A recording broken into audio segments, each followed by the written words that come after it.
So here's how we got a 6x ROAS with one of our recent clients. Just kind of diving into the structure and everything like that. It's the last 7 days. It's been about $1,200 a day. There's a lot of things that we did from like account consolidation, kind of how we put the creatives together, all of those good things. So we're gonna break all that down for y'all. Showing you again, last 7 days, spent $5,000, drove about 341 purchases, all of that good stuff. So just looking at the first step we did was account consolidation. So when we first hopped in this account, they had a lot of campaigns going. I covered these up just from privacy perspective, but they had like this $200 campaign, this $100 a day campaign, a $1,200 one that's active right now. It says hours, and just a lot of these other little random campaigns. And you'll notice, yeah, like some of them do have good performance. Like this one had an 8x ROAS, but keep in mind, this was also over 30 days where like this campaign will spend $30,000 at a 6x. So that's gonna be like significantly more. And there's some other things I'm gonna show you all in a second too as well. So first thing down we did was consolidate everything down to one campaign. We will launch other campaigns, one campaign per country basically, because right now we're just in advertising in the USA. But that was the first step we did. Consolidated everything down. You can see a 30-day window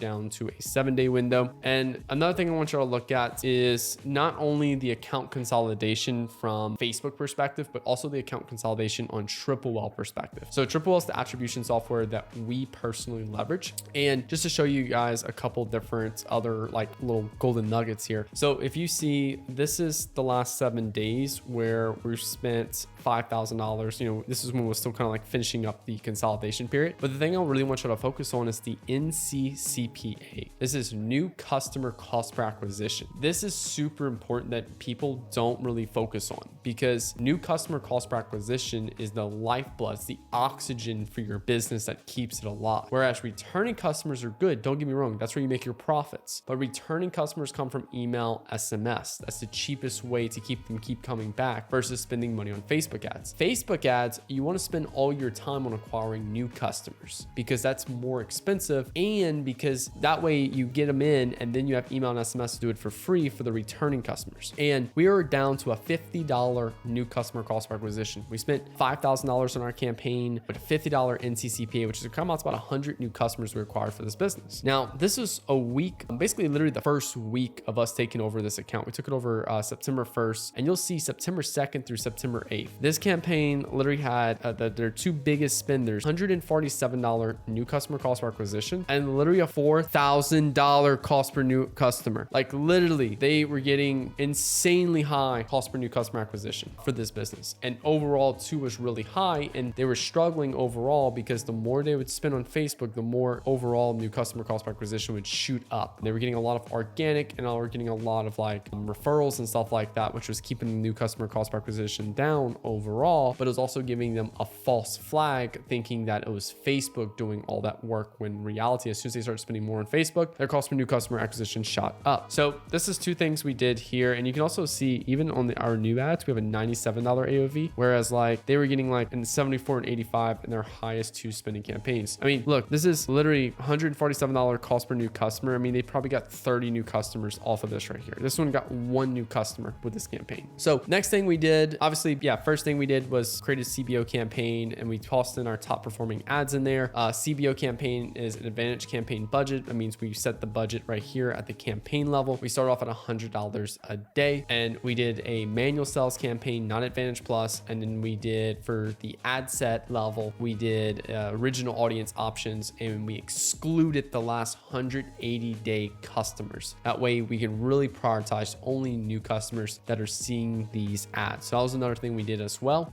with increasing or, you know, decreasing that cost per new customer acquisition. Now you'll see each ad set has their own kind of unique name: 108, 106, 104, 109. That's just basically like I start off all of our creative concepts at 101. That's just a naming convention for me. So this doesn't mean we tested 109 concepts. We actually only tested like literally 1, 2, 3, 4, 5 concepts starting off this account. Now we don't use a main ad set anymore. It just so happened out of habit, that's what we named our first ad set. So just for y'all that's about to comment below, oh my God, Nick, I thought you said don't use main ads anymore. It's like, look, literally just out of habit, we named it that. We launched our first like concept in there. Every ad set we create, number one, we don't put any minimum spend. We just let Facebook spend based off what's most likely to work. We trust Facebook. We believe Facebook is way better at predicting winning ads than us. That's just what I stick by. Now for our ad set level, each ad set is one concept, and one concept, this could be an iteration, this could be a new idea, this could be a variation. That's the three things that each each ad set could be. And every ad set's gonna have 3 creatives, and it's either gonna be 3 videos or 3 photos. It's not gonna be both. It's not gonna be 2 photos and a video. It's not gonna be 3 videos and 3 photos. It's literally just 3 videos or 3 photos. I'm just gonna go a little bit further into this, how this is set up.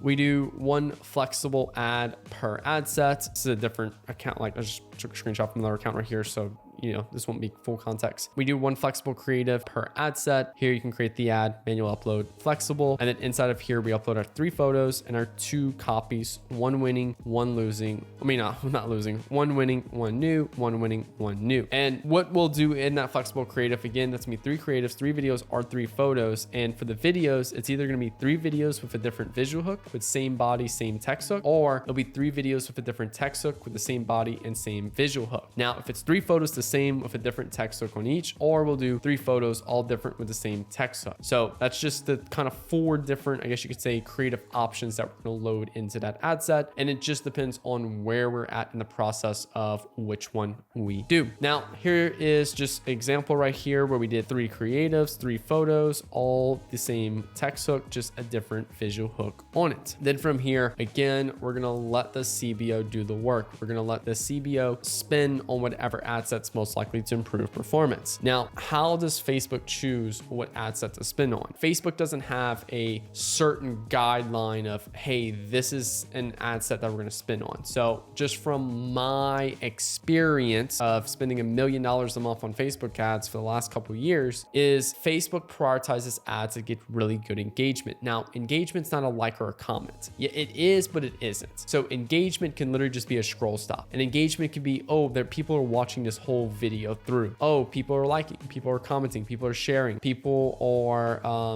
sending this to a friend and stuff like that. All of those are considered engagements. And the ones that get the most scroll stops are the ones that's going to basically get more spin. The second thing Facebook looks at is the number of people that resonate with that ad. If Facebook can only find a small amount of people that resonate with that ad, so like you can see right here, 252, this 106 right here, it only spent $252 over the last 7 days. Now, this is a static ad and this is a UGC. No, it doesn't mean UGC is better or static ads are worse. It just simply means that the stuff we put in that static ad wasn't resonating with a lot of people. That's all it meant. Because it wasn't resonating with a lot of people and we didn't do a great job at creating that static ad, it only spent a small amount of money based off the number of people Facebook could find that resonates with that ad. And then for this UGC, it converted much better because it found a lot more people that resonated with that ad. So we got more spin. That's all it means. We've seen static ads crush and beat UGC. We've seen UGC crush and beat static. There's no one or the other is better. It just comes down to what do you need to provide to create belief for your front of your customer and how many people will resonate with that ad. That's all that matters. Now, how many per week to test? How many DCTs or I keep calling it DCTs, but ad sets you need to do per week? I like to launch 2 or 3 on a Monday and let it run for 7 days. Keep it simple. So if I'm on 3 creatives, it's about 9 creatives a week. Now, what a lot of people are like stuck at is like, well, Nick, how can I just go create 100 of these? It's like, don't, because what's essentially going to happen here is your quality. Because again, we just really looked at this like, hey, the better quality, the better content we create, these are the pieces of content that's going to crush and do really good. As long as it's based off research, market positioning, market awareness, desire, all those correct marketing fundamentals I teach in my ebook below, ads.scalebook.com. As long as all of those things are done correctly, it takes a lot of time. And the reality is that for people to do it correctly, it's rare I can see people do 6 and 10 a week correct. And unless they have a huge team with like I see people comparing themselves to like Ash with Obvi, who has a huge team who can pump out 40 creatives a week. They have a team that can basically replicate all that really well because they have multiple people that are all working collectively together. Then I have people that are like, that literally are a one-man team and are like, well, Nick, Ash is doing 40 creatives a week. I'm like, yeah, but you're not fucking Ash. You're spending $100 a day. You're doing all this yourself. I see people that literally when they take that approach and it's like, oh shit, 2 or 3 DCTs is a lot. And that's okay because we're prioritizing quality and we're building these things correctly. Next thing is you basically just want to leave these things on for it to impact overall performance. We want to, like for example, this is a $14 cost per purchase right now. If I launch a new ad set in here, I wanted to lower overall CPA of $14. So like for example, this 106 will be turned off once we hit probably like a day or two, we'll turn it off because it's getting a $31 CPA. We turned off 104 because it was getting a $19 CPA. Now it was spending for a lot longer than 7 days. It's just we're catching it on the back half of that 7 days. So that's why it only shows a little spin right there. So that's another thing. Then we're just cutting the ones that do not spend. If they do not spend, then it's a bad ad. Long story short.